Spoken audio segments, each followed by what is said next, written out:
pastors down in Atlanta in New Birth connected me with Dr. Lippman. My family's been in the healthcare business for years. My dad was chairman of the board of Planned Parenthood under Faye Wallace for about 10 years. Chaired the board of Receiving Hospital, built a new hospital. So I've always been dipping and dabbling in health, and it's an important thing because while African Americans have to deal with discrimination, the real problem is that our lifespan is different than the majority population, and there are many things that we die from that we don't have to. I was sharing with him that my sister, who had a PhD at 26, superintendent school in Philadelphia, worked for Bill and Melinda Gates Foundation, died from a urinary tract infection.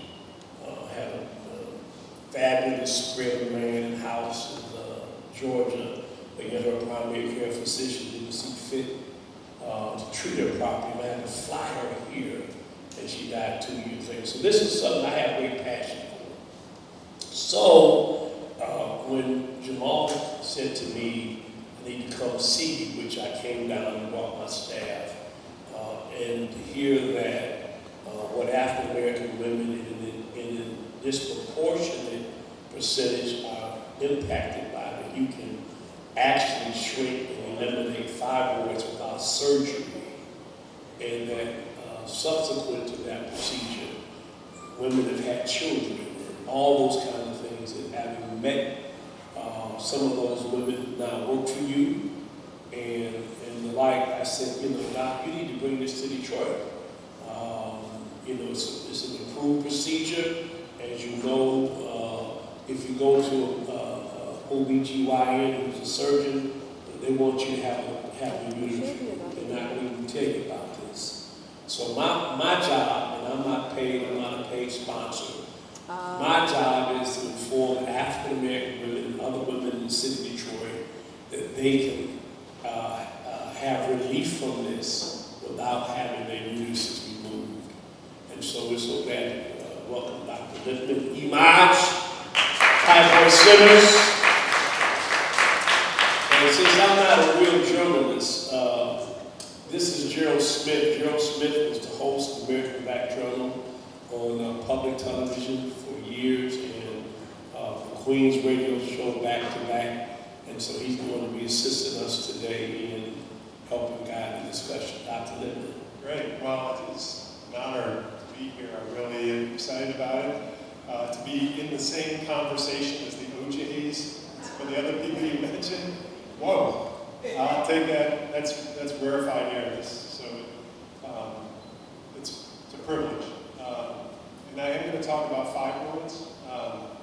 And we'll go through what they are, kind of the symptoms and the treatment options and everything. It's a pretty thorough talk. But before I give the talk, I want to thank two people.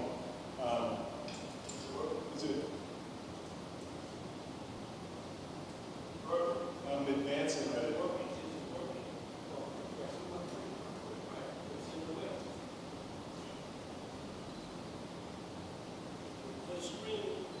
I can see it on my laptop.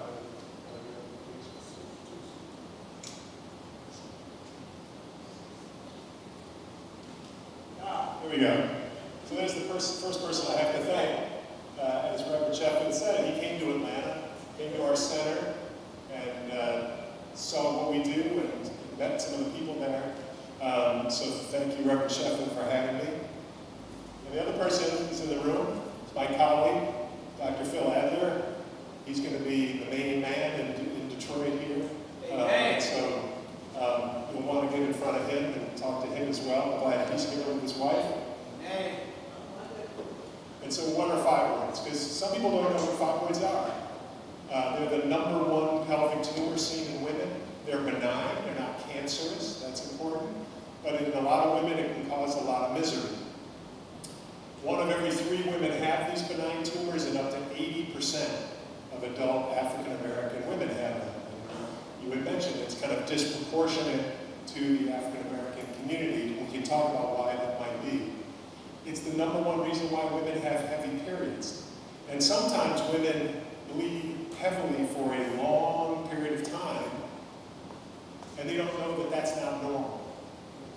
one of the problems in the discussion about fibroids, and it's getting a lot of talk this month. July is Fibroid Awareness Month in Georgia and some of the other states. I don't know if it's not in Michigan, we've got to work with Mary and other legislators to make sure that July is Fibroid Awareness Month here in Michigan. So there's been a lot of discussion. You may have seen some of it. I spent the whole weekend before I came here in Atlanta with Lupita Nyong'o, who's in the big movie of the summer, The Odyssey, and she's been struggling with fibroids. And her journey was many years ago, 13, 14 years ago, it was discovered, and they did a myomectomy, and we'll talk about what that is. It's a surgical procedure done for women that are interested in fertility versus hysterectomy, which is removing the uterus in women that are not interested in fertility. And now 13 years later, she's got even more fibroids. And she's disappointed because the only thing they're offering her is another myomectomy. And as I say, I do this amazing, and Dr. Adler as well, we do this amazing non-surgical 30-minute outpatient procedure called uterine fibroid embolization. It's well proven safe and effective. It's not anything new or experimental. Say it's been around 30 years now. But you have to see a different type of physician. Both Dr. Adler and I are medical doctors. We're MDs, but we're not gynecologists. We're a different type of physician called interventional radiologist. And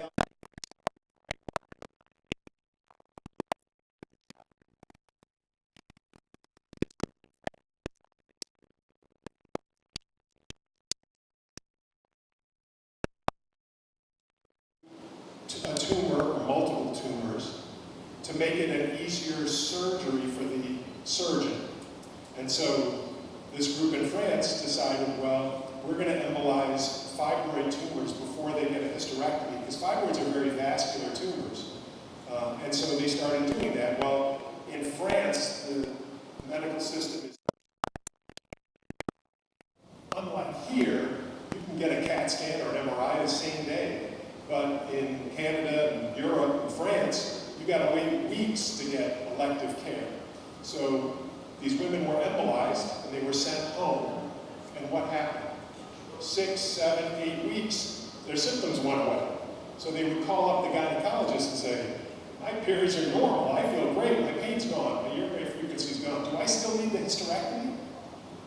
And the answer was no. All you need is that first part. And so UFE got discovered in the mid-90s, and we've been doing it ever since. And it's something you really need to know about. Unfortunately, the gatekeepers of women's health, the gynecologists, have done a fabulous job of keeping UFE under wraps because they're surgeons, and surgeons want to operate. And so, even though they went into gynecology, I presume, because they wanted to help women, why don't you become a gynecologist? And we have one of the biggest helps for women of all time. You don't mention it. I don't know how you sleep at night. I really don't. In fact, if there was a Mount Rushmore of women's health, I would put it would be pap smear, mammogram, UFE. It's that important to women, particularly women of color. So, again, fibroids are very common. It's the #1 reason why women, unfortunately, right now undergo hysterectomy. And if you look racially, white women get hysterectomy for cancer of the uterus. That's appropriate. Black women get hysterectomy for benign fibroids. Not appropriate, not necessary. It's an option, but given how great UFE is, and you'll hear how great it is in a moment, it should be the option of absolute last resort.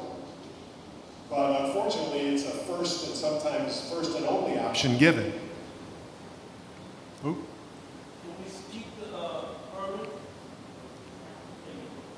All right. So, African-American women get fibroids earlier in life. They tend to be bigger, more numerous, and despite the fact that they're benign, they're more likely to undergo hysterectomy. It can interfere with fertility and so forth. Okay, these are schematics, and I'll see if I can, if my laser will work. Is it working?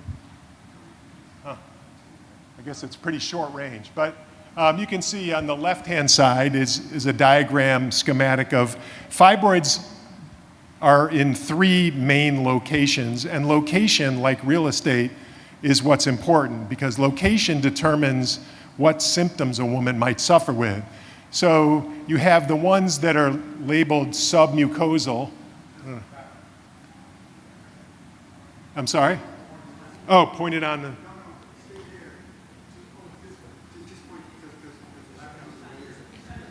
It's a laser pointer, but I don't know why it's not.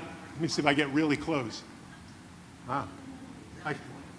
Yeah, it's just, I can't, it's too light.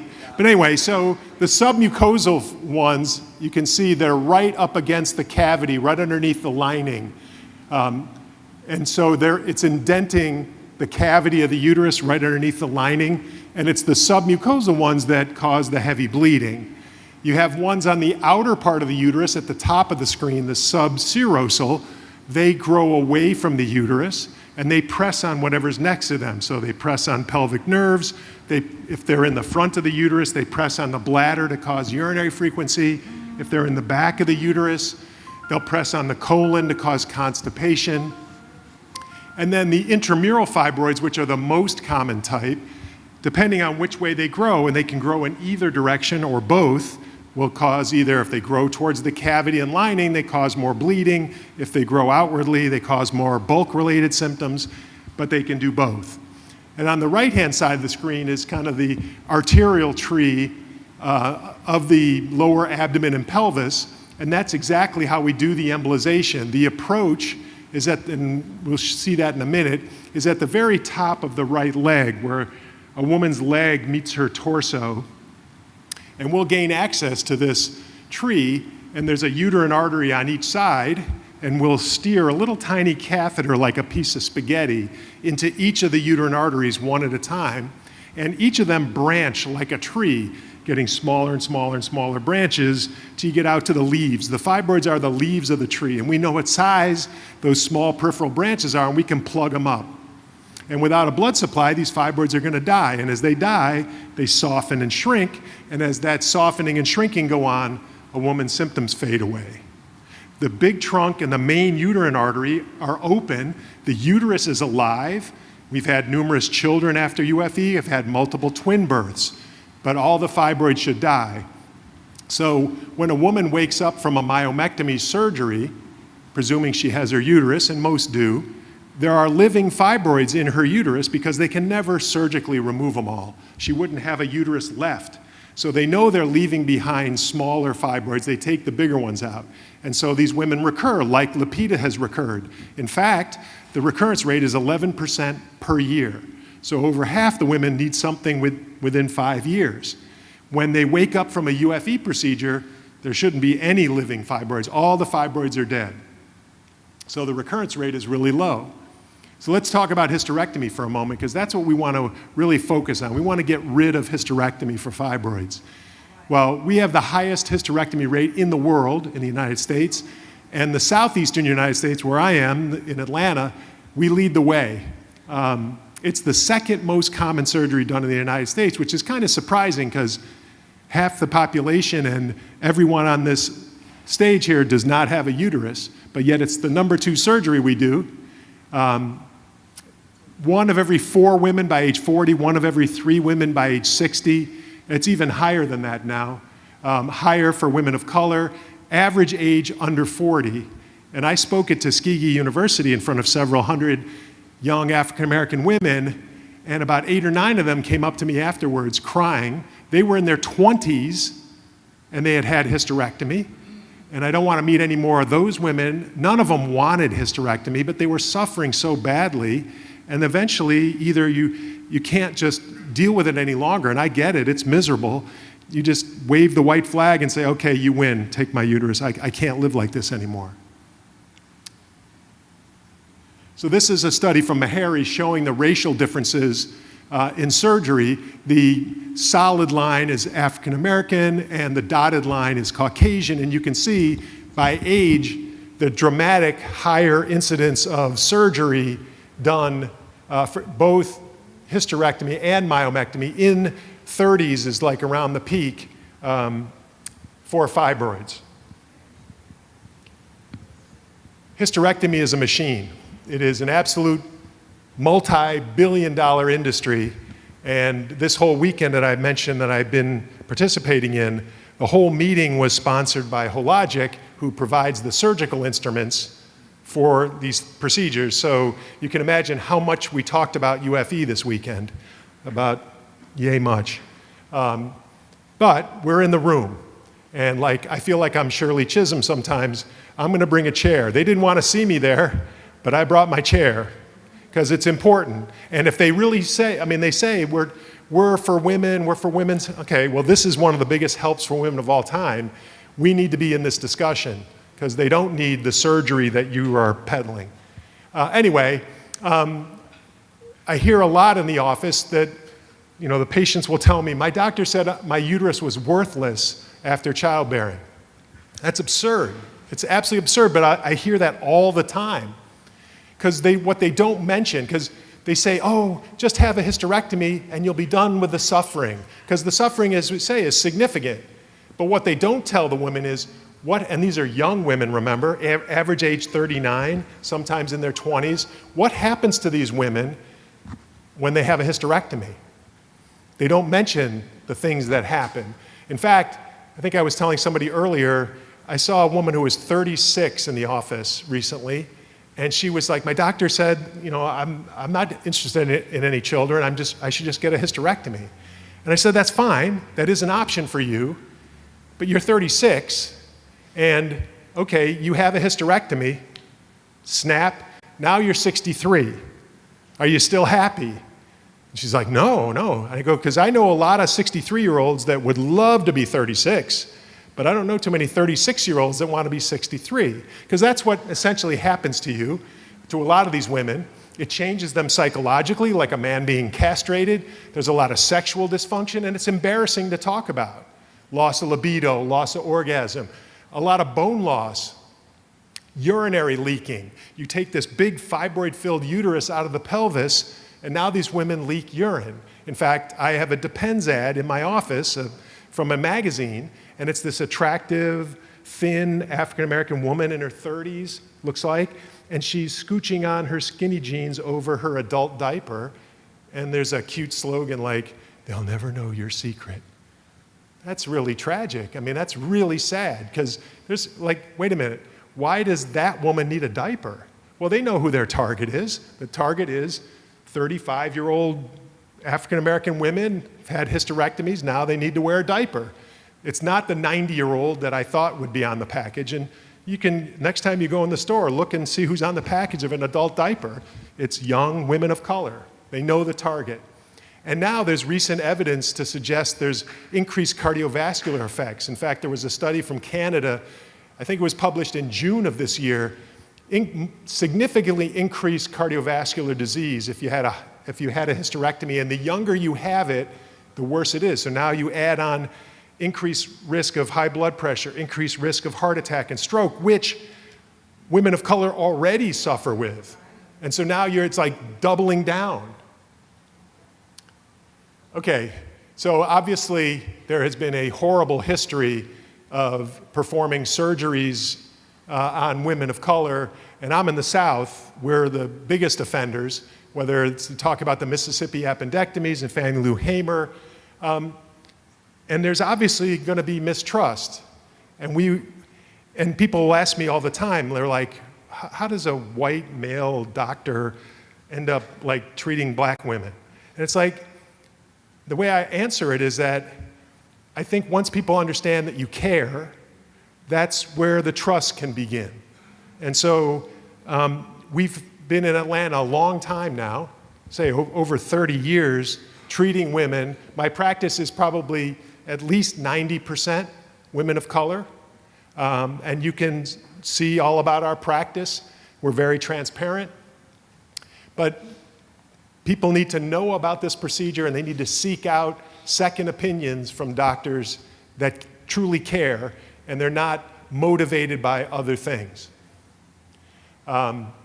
Those that people delay care, and they did a study at the Journal of Women's Health from the Mayo Clinic. It showed the average woman suffering with fibroids waited at least 3.5 years to come forward and get treated. and a quarter of them waited over 5 years. And some of that had to do with this mistrust, this like, I don't know if I can trust my doctor. And so they end up suffering a lot longer than they otherwise would. Plus, in this study back in 2013, UFE was available. Nobody knew about it. Their gynecologists weren't telling them about this option. And the number one reason why they didn't get treated earlier was they didn't want hysterectomy, they didn't want any surgery, and they weren't told about this UFE procedure. And this is that study. Over half of them feared surgery, they didn't want hysterectomy. Over 3/4 of them wanted a non-surgical treatment option. They weren't given it, even though it's, hey, we've been doing UFE, and it's available throughout the country, but it's been available since the mid-90s, so they just weren't aware of it. So that's why this is so important to know about UFE. It's one of the most significant breakthroughs, as I mentioned. It should be up on the, Mount Rushmore of women's health. It's completely without any surgery whatsoever. It's outpatient. The success is very high. Say a 30-minute procedure, several hours of recovery, and you're home with a Band-Aid right where we went in. You're up the next morning. For that afternoon and evening, it's bed or couch. The next morning, you're mobile, feeding yourself, going to the bathroom yourself, giving yourself the appropriate medication. We've had a number of people do Friday, Monday. I don't recommend that. I tell patients, do Wednesday, Monday. Or if you want to work from home and do stuff, after a couple of days at home, but actually going back to work, I wouldn't do it any sooner than Wednesday, Monday, but that's a lot sooner than 6 to 8 weeks or more with surgery. So compared to surgery, UFE is safer, it's less invasive, the recovery's shorter, it's less expensive, preserved fertility. So I mentioned some women bleed heavily and they don't even recognize that what they're doing is heavy. Just because you've been doing it for so long doesn't make it normal.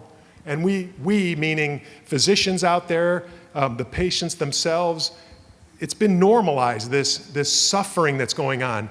Women have been told that pain is just a part of being a woman and bleeding is a part of being a woman, just be resilient, all sorts of nonsense. And they normalize the suffering that's going on. It's been going on for a long time, and it needs to stop. I tell patients, because if you look in the textbooks, the definition of heavy periods was obviously written by a male, a gentleman, a man, because it talks about like 80 cc's of menstrual blood is too much. I don't know anybody that takes their pads and squeezes them into a graduated cylinder, and it must have been written by a man, because no woman would ever come up with that ridiculous definition. So what I tell patients is very simple, very simple. If your period interferes with your quality of life in any way, it ain't normal. I don't care what the hemoglobin level is, the ferritin level, and I've had patients who are bleeding horribly, and their doctor won't treat them because their hemoglobin doesn't fall into a certain range where they're told to treat. No, it's clearly interfering with her quality of life. But if you're changing more than 8 pads in a day, that ain't normal. Changing more frequently than every 3 hours or so, that ain't normal. Or doubling up in pads, the heaviest pads, wearing adult diapers, that ain't normal. Blood gushing out, flooding out, soiling clothes or linens, being afraid to sleep on good linens or sit on your girlfriend's nice couch or sofa. All of those things, not normal, no matter how long you've been doing it. And so they bleed out, and now they run a deficit of iron and hemoglobin carries the oxygen around. And so these patients are tired, they're weak, they might get lightheaded, they might get dizzy, they get migraine-like headaches. And I'll ask them, do you chew or crave ice? And they're like, yeah, how did you know? Like I'm clairvoyant or something. But that's one of the symptoms. And sometimes, in the South, we see people chew Georgia white clay, which is crunchy. In fact, it's made of kaolin, and if you ever took kaopectate as a child, the KO is kaolin. That's the brown stuff, the crunchy stuff that they'll chew. And it's called pica. You might get hair thinning, hair loss, and I tell them very frankly, your hair loss is reversible, unlike mine. It's permanent. It will come back in full. This, I know you can't read this, but I put it up there because this woman saw me recently. She's been suffering with anemia, horrible periods, since 2014. 12 years, and if you were to look closely, you can see the notes on this person every like 6 months, and it says she's getting multiple intravenous iron infusions, and they keep giving her more iron, because they can't get her up enough to safely operate on her, so they just keep giving her intravenous iron. They're pumping it in, and say she's hoping to have hemoglobin greater than 10 for procedure, meaning hysterectomy. Well, she's not hoping for that. You're hoping for that. And again, more infusions, and eventually she saw us, and she's not going to have any surgery. These patients also get pain. Fibroids are like, if you had them in your hand, they're hard as rock. And as I mentioned earlier, they press on things. So ones in the front press on the bladder, and the side press on the pelvic nerves, so forth. And you can get the same sciatica that women get if they lift something too heavy and you throw your back out. That same sciatica can be fibroids. And some people get steered in the wrong direction because it seems like, oh, you need to see an orthopedic surgeon or a chiropractor.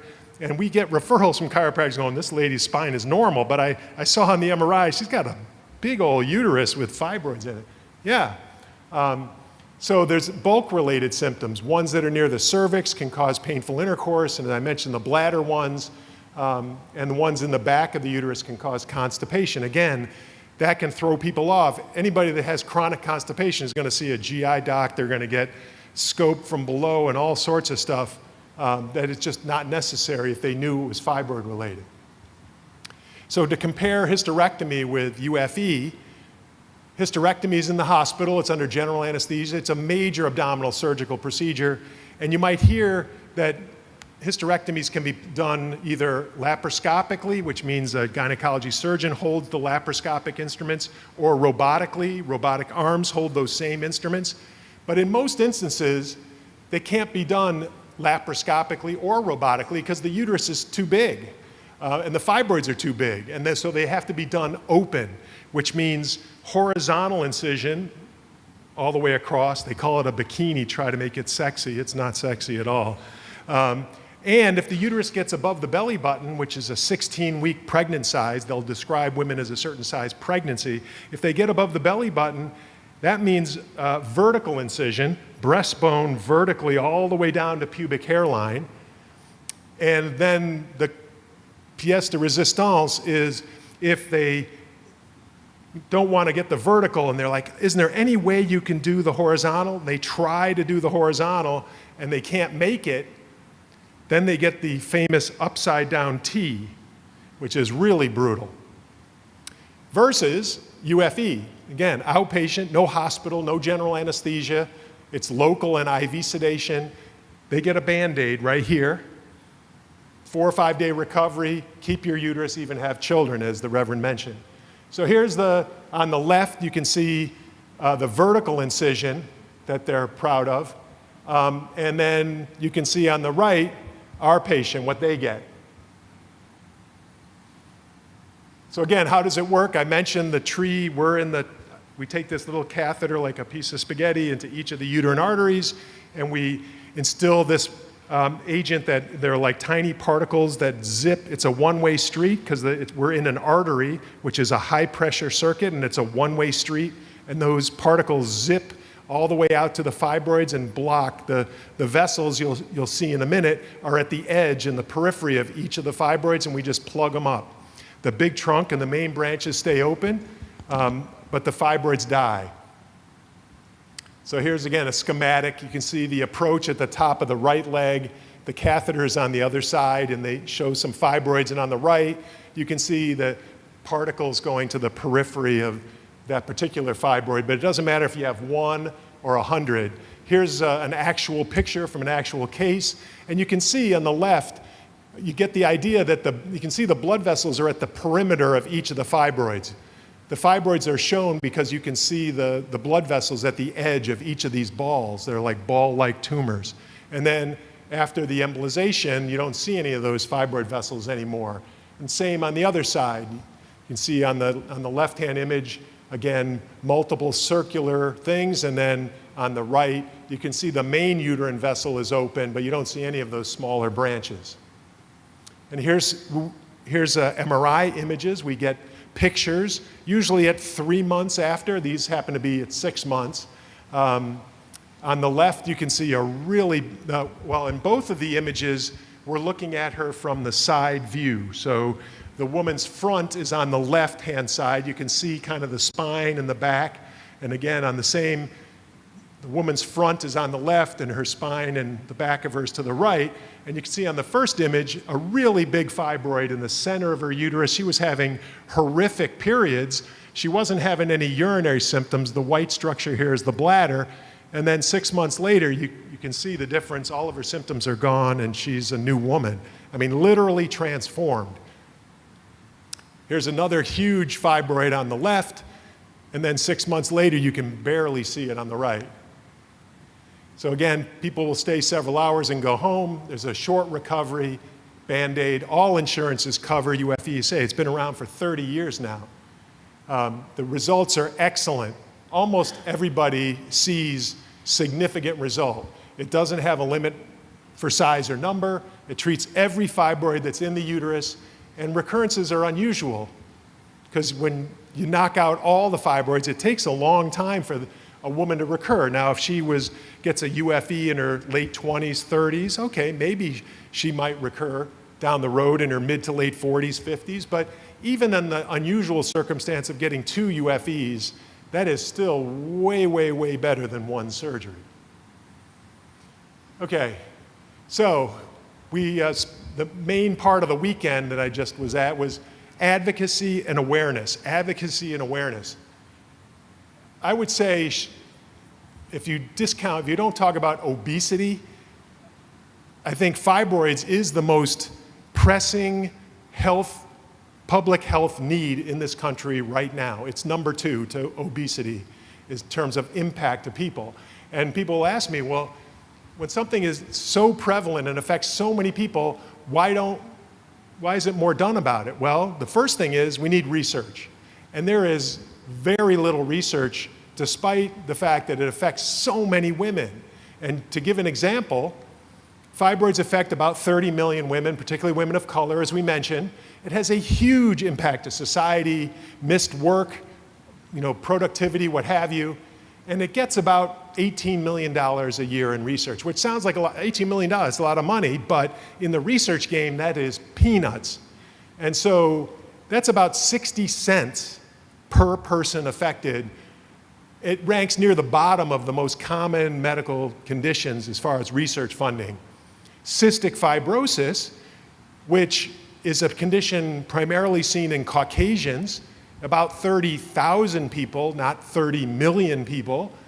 And when I was growing up a long, long time ago, these kids would often die in childhood. If they made it to adolescence, that's about as long as they lived. They never made it to adulthood or had families. Now, because of the research that has gone on since I was a kid, and they get $94 million a year for something that has much less impact to society, that's $3,000 per person affected. So again, this is one of many disparities that needs to be corrected. And I'm proud to say that our foundation, which we don't accept any other outside funding, has contributed just under $1 million to fibroid research. And so we've got to get on the front end of this. We can't wait till the car is broken. We got to figure out what is causing fibroids to begin with, because we know who it affects. We got to get on the other side of it. And this was the conference I was just at with Lapita. She's a wonderful, very warm, charming woman.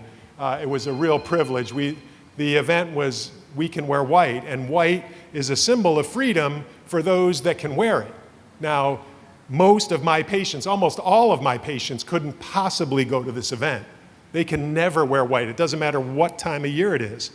But when you get the UFE procedure, and we started a group, and we haven't met since COVID, but we used to have a group called the White Pants Group. Because selfishly, I was hoping at that time, Magic Johnson's wife, she had a line of clothing, and she had these white pants that was her brand, this white pants that she had put out. I was hoping to get in front of her to try to connect. So we formed this White Pants Group. We never got to her, but it was fun. It was women that had the UFE, they're transformed. They get their life back, and they were so thrilled, and they'd bring girlfriends, and we had a really nice event on awareness of fibroids and the freedom that wearing white again brought you. And you can see on the left, this is part of Lapita's campaign, which we donated to. She was working with women's fibroid women's, whatever. We contributed heavily to her. We got her over the finish line for her research. And so it was part of the Make Fibroids Count campaign for the Foundation of Women's Health. That's what it is. And so it funded 2 important grants to try to get on the front end of this epidemic. And on the right, you can see Lapita and I. So we want to spread the word. Again, part of this is spreading the word about this amazing procedure. That's one of the reasons why I'm here. I want everyone to know about this because women are entitled to know all the options. If a woman knows about UFE and she knows about hysterectomy and chooses hysterectomy, God bless you. No problem with that. You're the CEO of your own body. You're making the choice that's best for you. Fine. No problem with that. But that's not what's happening. What's happening is you need hysterectomy. Wow, we've been just watching these things. All of a sudden now it's hysterectomy. It's like going 0 to 60. Is there anything else? Nope. Are you sure there's nothing else? No. And they all know about this. It's horrible to think about that. We want to end unnecessary surgery for benign disease. These are benign tumors. I don't want to run into any more 20-year-olds or 30-year-olds, or any woman for that matter, that wouldn't have wanted a hysterectomy. We can end all of that. But the word has to be spread, and I'm so grateful to the Reverend for helping me spread this word.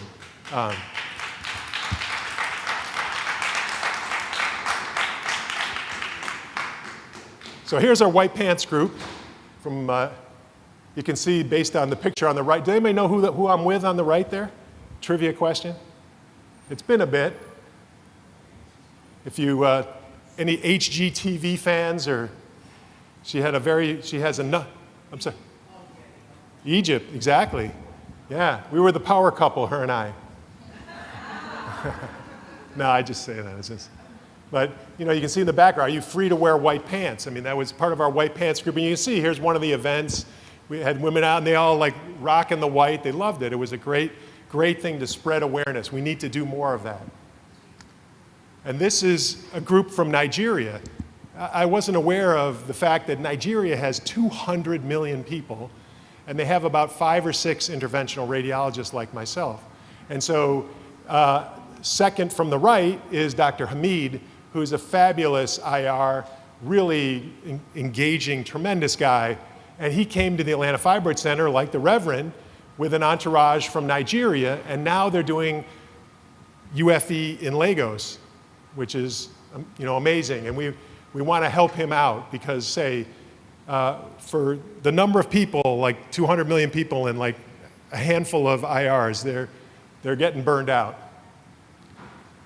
Legislative, that's really important. There's been legislation sitting dormant for many years. Stephanie Tubbs Jones was a congresswoman who actually suffered with fibroids and has a research and education bill that is just sitting there dormant. It directs the NIH to fund fibroid research, $30 million a year for 5 years, so that instead of 18 or 19 million, you add 30 to that each year for 5 years. It would help tremendously. It also directs the CDC to educate physicians, gynecologists, family physicians, internists, and the general public to know about UFE. The co-sponsors were actually, one of the original co-sponsors, David Scott, was my congressman. He recently passed away. Yvette Clarke is a representative from New York, and then the Senate side, Cory Booker. And so we're hoping to get more R's on the bill because there's a lot of D's. And so it's been sitting there. In fact, to say Stephanie Tubbs Jones has passed away, I mean, this bill is not this isn't a partisan issue. This is a public health issue that affects a lot of women, and there shouldn't be any partisanship in this at all. You should have members of both sides involved in this. And then I met at this event that we were just at, Senator also Brooks, who herself entered some legislation, and there are actually more R's on this one, so I'm hoping this is going to get passed. It expands access to early screening, not just for fibroids, but for other women's health issues. But fibroids is a big part of this. It also boosts fibroid research, which is so important. So in conclusion, you know, some physicians are putting other biases in the way of informing their patients about this amazing procedure. We need to stop unnecessary amputation. I mean, that's what it is. It's an amputation of women, young women of color, and it's unnecessary. So if you suffer with fibroids, you got to know about UFE. It's important. Get a second opinion from an interventional radiologist like Dr. Adler. You get excellent results. You get significant reduction in your symptoms and the size of these fibroids. And again, this UFE is a safe, less invasive, less expensive, shorter recovery, and you get to keep your parts. Or as one of my patients, who's the husband of one of my patients, is a former Falcon player, said, "Keep your stuff." And he goes, "Doc, you can have that one. That's yours. That's a freebie. All you have to say is keep your stuff." And I say, so you get to keep your stuff. This is how to reach us. This is our office number, Dr. Adler's office phone number. This is our address on Telegraph Road here in Southfield. We have our Atlanta website, atlii.com. That's our website, but also it's part of a larger IMAGE network of fibroid centers. We have 2 centers in Atlanta. We have a center in Richmond, Virginia. We're just about to open in the DMV, which we're really excited about. I went to Georgetown, and I recently met with the governor of Maryland, Wes Moore, who's a tremendous guy. That guy is, well, going to be president. I'm going to testify that. You heard it here first. Please follow us on IG. It's dr_ my last name. You'll see stuff from this weekend's events and other important infographics and material on it. And if you want to watch me do a UFE, you can go to YouTube. It's not gory because it's not surgical, and it's not gross like pimple popper because it's very simple. It's about a 38-minute video because it's a 30-minute procedure, but I'm actually talking while I'm doing it. It's very simple to watch, and there are lots of other information and stuff on fibroids and the UFE procedure. And with that, all right, it's time for you to have a seat. Okay. Sit down. Did I talk longer than the Reverend? So Did I talk longer than the Reverend Sheffield? Because I know every service I've ever been to, wow, that's yeah. Well, here's the deal, man. I'm in the business of being a salesperson in a sense.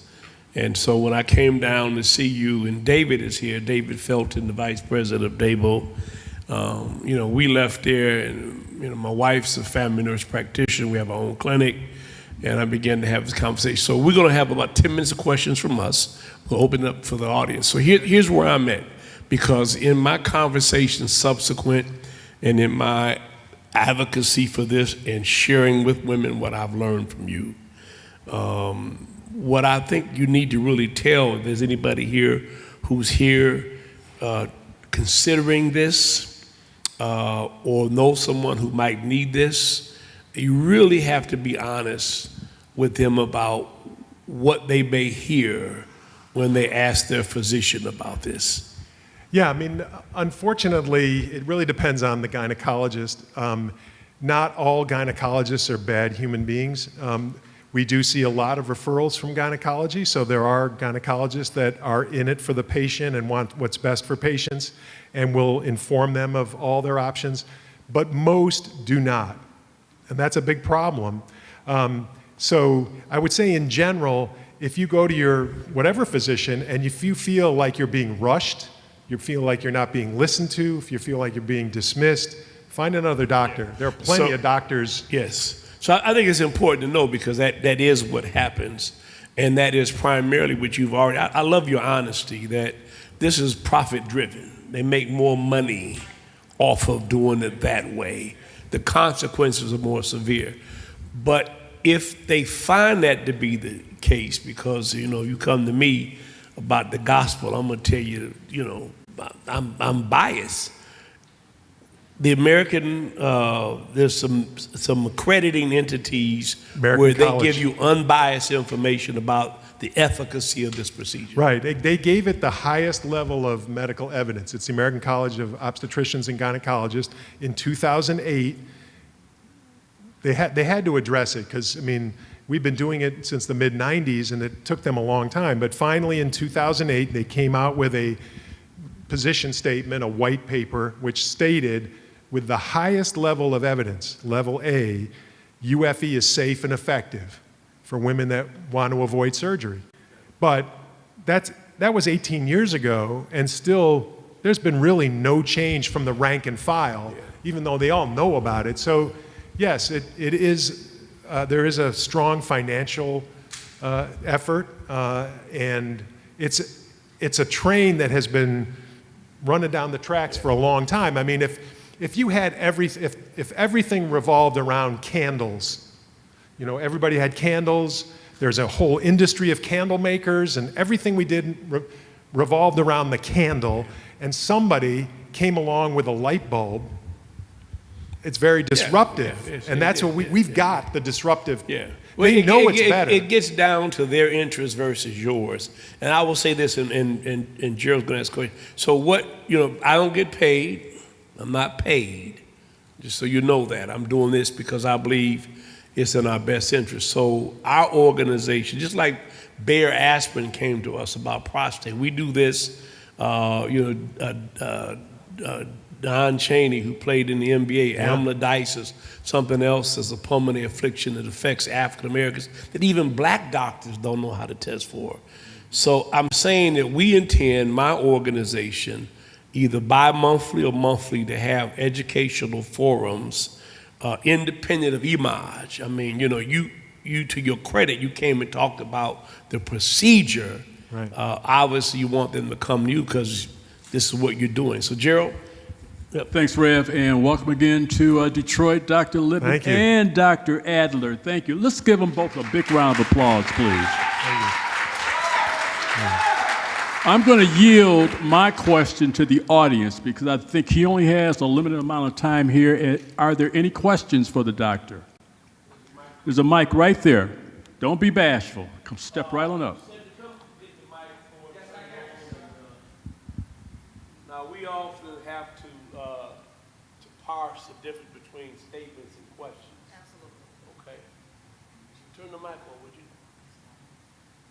Take it out of stand.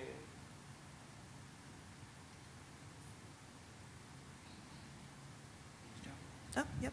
Just put it right back here. Yep. Yeah. All right. First of all, thank you all for having this forum. Very much so needed. Thank you so much, Dr. Lippman, Dr. Addison. It's just phenomenal. And the first time I heard you speak on the platform, I was blown away. My question is, first of all, I'm Dr. Michelle D. Clark, CEO of Lift After Breast Cancer, and we answer the question of what's next after active treatment. And I'd like to know, what can we do as community leaders and trusted community organizations to play a role in helping women recognize the symptoms earlier and learn about the treatment options before the condition severely impacts their quality of life? Right. Well, it's a great question. That's an effort we really need to emphasize. We've got to take the normalcy out of it. As I was mentioned earlier, these things that women have just put up with, their doctors reinforce it. This isn't normal. bleeding the way they've been doing, just because they've been doing it a long time, does not make it normal. So we want to change that, whatever, the narrative that this is not normal, it needs to be addressed earlier. In fact, I was having a discussion with somebody about, we were asking, when, I have a daughter, when should I talk to her? When she starts menstruating, maybe even a little bit earlier, just before she starts menstruating, have that conversation with her, talk to her. It's now she's having a period. This is a really good time to talk about fibroids. And people will ask me, well, why do women of color disproportionately suffer with fibroids over other racial groups? Well, we don't know the answer definitely, but there are some things that we have control over, which we should be doing. And then there are things that we can't control, that we have no control over. So genetically, it runs stronger in African American families. If your mom had fibroids, you're much more likely to have it. So the genetic, you can't pick your parents, at least not currently. So we can't do anything about the genetics of this, but there are things that we can do. We don't know where they come from. Again, a research problem. We need to throw more money at research. But in the meantime, once they arrive on the scene, they grow with estrogen. So estrogen is pervasive. It's in the food, it's in the water. You can't run away from estrogen. But there are certain things that you can limit, like there are hormone-rich foods that if you can limit or eliminate, that's going to be helpful. Red meat, non-organic chicken, dairy. And if you talk to like somebody who's a strict vegan, and there are lots of these women online that they are strictly vegan and their symptoms improve because they're avoiding some of the big hormone-rich foods, and that's going to help. There are colored fruits and vegetables that have flavonoids in them, and flavonoids block an important enzyme in estrogen production.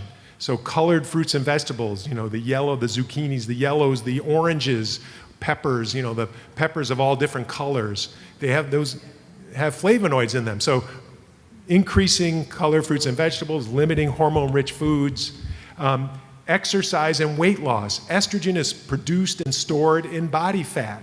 So the more body fat you have on you, and African American women have more body fat than other racial groups. And so no one's saying to be skinny, but everybody kind of knows what their weight number is. What's your ideal number where you'd like to be at? Try to be at that number. Lose that excess body fat through healthy eating choices, exercise. And then the last piece is vitamin D. Vitamin D is the most powerful growth inhibitor of fibroids that we know of. Number 2 is green tea extract, but vitamin D is number 1, and only 10% of African American men or women have adequate vitamin D. And it has to be tested, because unlike vitamin C, which you can't overdose on vitamin C, your body will pee out whatever you don't use. It's a water-soluble vitamin. But D is fat-soluble, and you got to get it checked. And it's important. We'll tell our patients, when they get their yearly, to make sure they do the vitamin D level and then supplement as necessary. So there's things you can do, and then there's things you can't So do. I want to bring up another, anybody else have a question? Thank you so much. I want to bring up another aspect of this because, my setting in life is a pastor. I do a lot of stuff, politics on occasion. But I've done a lot of counseling over the years where this procedure has led to divorce. Oh, absolutely. It has absolutely ruined. I can give you a There's great no sexual desire for the husband anymore. I can give you a great example of that. Before I do that, I want to finish one thing that was from the woman earlier. Not only is it good for if you can do the things that we just outlined, it's not only good for your fibroid health, it's good for your cardiovascular health too, which, it's a double benefit. But I'll tell you this, anybody watch Real Housewives of Atlanta? Well, I was Cynthia Bailey's doctor many years ago.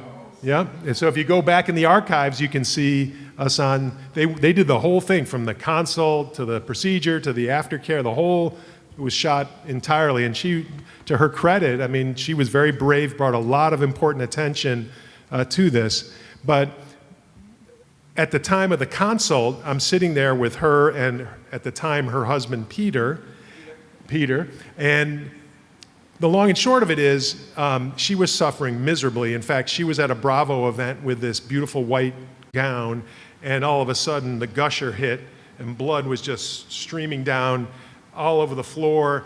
And despite that, people were coming up wanting selfies with her and standing in a pool of her own blood.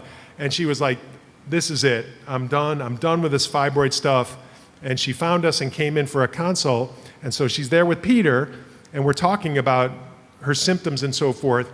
And Peter was basically saying, I was like, how is it between the two of you? And he said, well, it's really rough. And I don't think she loves me anymore. And I look at Cynthia, and Cynthia was like blown away, like that's not true at all. Like, of course I love you. You're my husband. I care for you. I love you. The issue was relations between the two of them stopped. So from Peter's aspect, he's not getting his, so the reason must be she doesn't love me anymore, which was not true at all. But the reason was, she's suffering with fibroids. She's trying to build an empire. She's bleeding horribly. So she's anemic, which comes with the things we mentioned, being totally chronically fatigued and tired. Sex is exercise. And exercise was the last thing that she feels like doing. She's wiped out from working all day, comes home, and she's beautiful, supermodel, but she's not wearing that sexy Victoria's Secret stuff. She's wearing an adult diaper. So not only is she not feeling like having relations, she's wearing a diaper. She doesn't feel sexy. So all the relations stopped. But again, from Pete, they didn't have. That's why it's so important to have the conversation because he was totally misinformed. But from his aspect, all he could understand was, well, we're not having relations. She must have fallen out of love with me. She got the procedure, the UFE, and she got all the energy she hadn't had in years, and her relations resumed. But that's with yours. Right. But I'm saying the people I dealt with had hysterectomies. I see, and then had that. And then that's part of everything changed. Right, that's part of the stuff they don't mention to people before hysterectomy about what are the consequences when you lose your uterus, and we mentioned it during the talk that's one of them, and that's tragic because it's completely unnecessary and unavoidable. We have another question, one last question. Please stand, sir. Young man, you can't stand. Okay, please. Go ahead, sir. My name is Marquez Jacobs. I wanted to speak on the fibroids. There's two things that I've realized through my own research. There's a sterilization and there's fertilization. The sterilization is more prominent in the black community from the Norplants that they was putting in the young girls' armpits. It's strategically being done, and I don't think we talking about that. We talking about the aspect of what it is and what it does. But there's somebody that's happening. It's being created because we aren't able to be. It costs money to fertilize. So if we're having problems having children in our community, we can't spend all that money that it costs, like over in London, to get fertilization to have 9 kids. So when we saw Octomom, the world was all like in awe, but we have to sit back and look and see that there's a higher scheme of things here. Somebody's making sure that fertilization is accessible to people that can afford it, and people that can't afford it, they're sterilizing us. Like you said, they're female castrating us, and we having all these problems. And there's another one called PCOS that y'all not talking about either, right, which is Bavarian cystic ovarian. Polycystic ovarian syndrome. Right, and that is a major problem too. So we have to really talk about that and understand that there's something bigger going on, and are we paying attention? Let me say real quick. That's why I'm here, right? And there's a bifurcation of reasons driven obviously by the dollar. But at the end of the day, when you talk about make America great again and you're eliminating women that can have children of color, all that is kind of related. But here's the good news, and without us going into every facet of medical apartheid and all the stuff that's happened, more than what we know about it happened down at Tuskegee. It's been more than that. There's a great book called Medical Apartheid you ought to read. I was a part working for Mayor Koch. I don't know if you know about the trials where they actually injected children who were wards of the courts with HIV. That doesn't get a lot of attention. The bottom line is, though, and I don't want us to forget this, is that you are offering an alternative to what really is medical malpractice that has far better results than what they're now currently pushing on black women. Well, and I'll see patients in the office that have done much more due diligence before they buy a car, much more due diligence before they buy a microwave, much more due diligence and buy the computer for their children than their own health. And you only get one body, and so it's incumbent upon everybody to kind of take more responsibility for their own health and find someone that you're comfortable with, because it's not like I'm the doctor, you're the patient, you do what I say. That was my dad's generation and before them, paternalistic kind of medicine. No, we're a team. I'm gonna lay out all the options, and you're gonna ultimately make the decision, but I'm gonna tell you, here's all the different choices, and you decide. And you brought up Tuskegee, you know, and as I say, I was at Tuskegee, as I mentioned earlier, speaking, and my talk was about the premise, if you will, of the talk was, you, the audience, are undergoing the Tuskegee experiment of your lifetime, and you don't even realize it. So I'm speaking to several hundred young black women, telling them that. And in fact, I'll tell you about, I was invited, and they knew my talk and everything, and I was invited to go, and about 48 hours before the talk, I don't get nervous in front of crowds or talking. I've been doing it for years, but I was like, I'm gonna call them one more time just to make sure. Are you sure? Because, you know, white male physician telling this audience that they're undergoing the Tuskegee, because I have UFE, I have the penicillin for your syphilis, you know, in a sense. And I asked her, I said, are you sure, is this okay? And she said, Doc, it is not the messenger, it's the message. And it was fabulous. It was outstanding. You know, we have one last question, but before we do, I want to say that Dr. Lippman and Dr. Adler will be featured every month on the Wake Up Call with Sheffield and Friends, every second Saturday at 9 a.m. So please tune in to 101.5 FM. They can come live and get biscuits, grits, and salmon croquettes. You had to put it out there like that. Good deal. But he's with us every month. They both will be with us every month. And don't forget they're opening a center here, Imaj. Yeah, we'll give out all that information again. Open house September 24th. 24th? Yep. September 24th, Yes. Open house. So definitely come. I'm hoping maybe the mayor. We're working on the mayor. Maybe, we're working maybe on her. the. I don't know. Yeah. Step up Yes, to the sir. mic. Yes, sir. Well, thank you, Reverend Sheffield and Dabo, for putting this on, and thank you, Doctor, for being here. I'm here on behalf of somebody that I care about who was recently diagnosed with fibroids. She definitely wants to have children, Okay. so hysterectomy is out.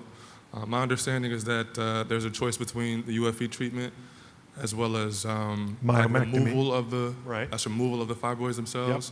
So my question to you is, between those options, for someone who definitely wants children, Right. which one is most effective at helping her to still preserve that Yep. opportunity for successful pregnancy? And the second part of that question, if I may, is just, is there when is the best time for either of those treatments to be done? Is it right away, or should she wait until, they develop to a certain extent? Does that make sense? Sure. No, it's Thank both great questions. I would recommend having her see Dr. Adler in consultation.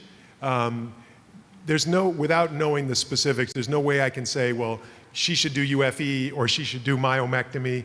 And that's what the consult is usually about 45 minutes. And we talk about the symptoms, we talk thoroughly going through all of the symptoms, and then go over the imaging. We use MRI. Again, it's a high-resolution imaging tool like you saw during the talk to really look at the size and number, because commonly women will say, well, doc, I have 2 fibroids. We've been following them for 10 years. My symptoms are worsening, and on ultrasound, they're getting bigger, so I need to do something.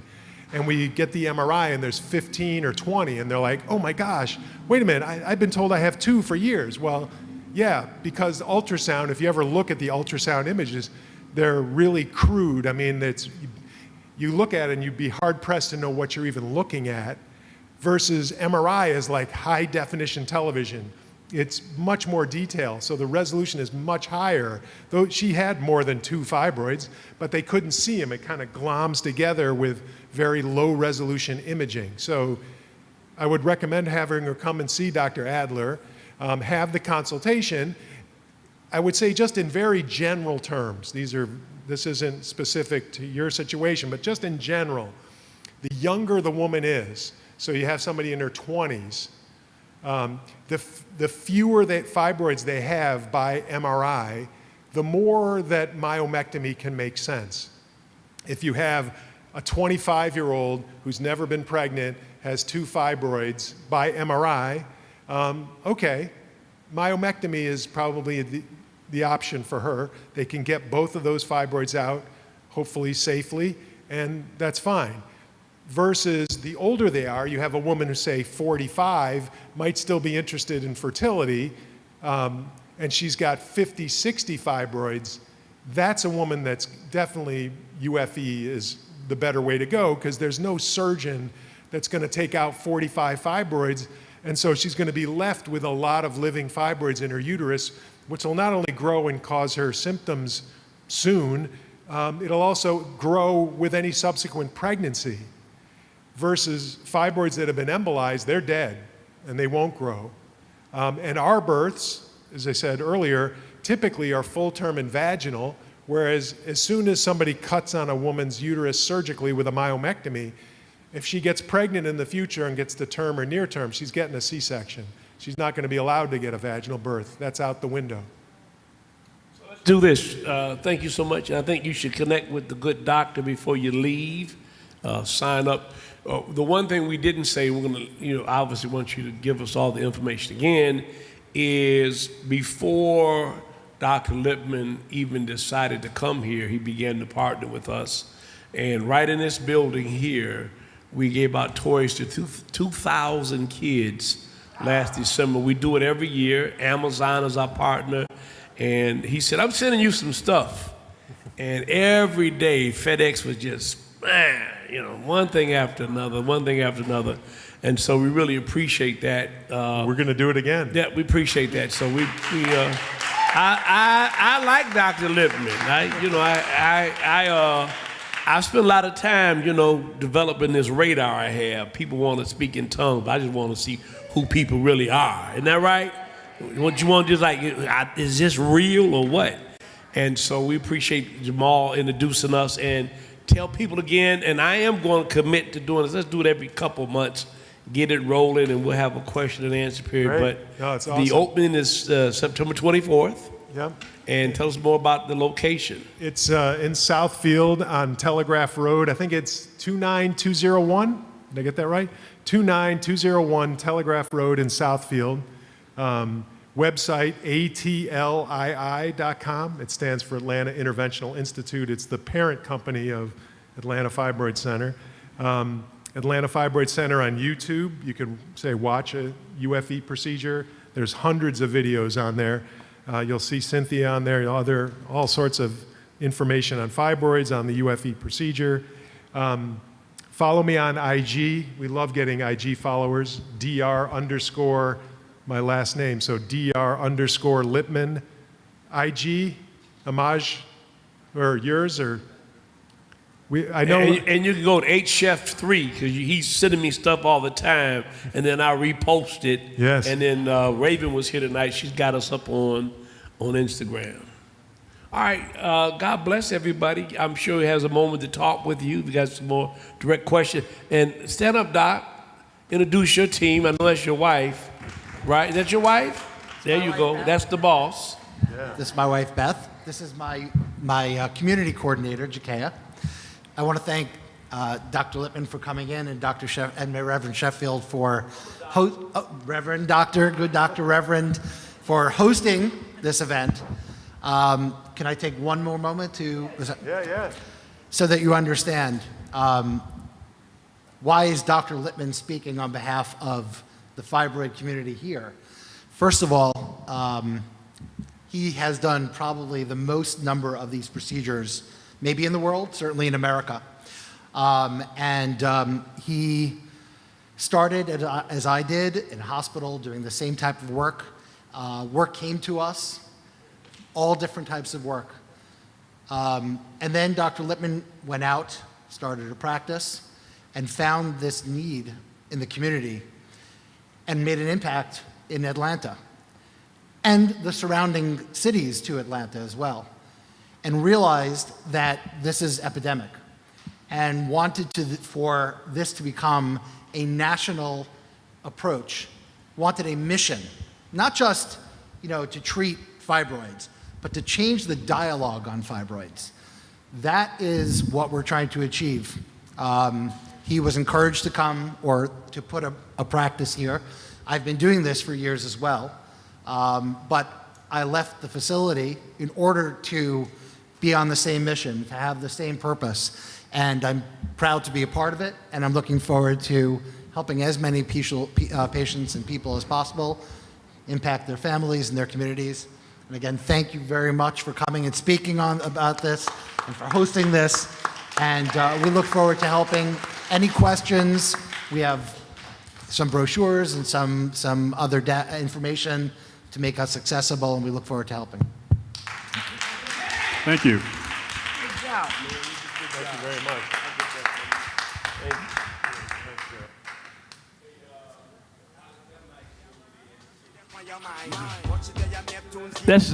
That's Paul McCartney's son over there. Say hello to Alex.